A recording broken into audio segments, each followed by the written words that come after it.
নমস্কার বন্ধুরা, আজকে আমি বানাবো কলা পাতা দিয়ে চা। এপ্রিল ফুল বানানোর জন্য তোমরা এরকমভাবে কলা পাতা দিয়ে চা বানাবে। দেখতে চায়ের মতন, কিন্তু টেস্ট একদমই এপ্রিল ফুলের মতন।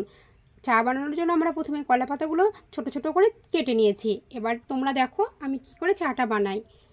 প্রথমে আমরা জলটা গরম করতে দেবো।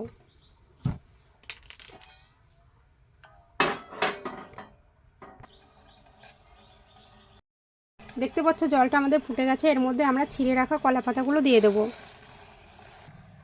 তোমরা দেখতে পাচ্ছ যে চার জলে এখন সবুজ সবুজ কালার চলে এসছে চায়ের মতন। এর মধ্যে আমরা চাও দিইনি, চিনিও দিইনি। এবার আমরা এটা নামিয়ে নেব।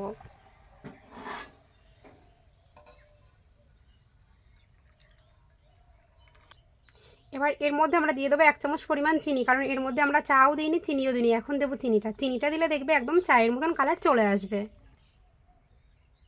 আপনারা দেখতে পাচ্ছেন যে চিনি দিয়ে এটা গোলার পর একদমই চার মতন কালার চলে এসছে। তো তোমরা সবাই এরকম করে এপ্রিল ফুল বানাবে।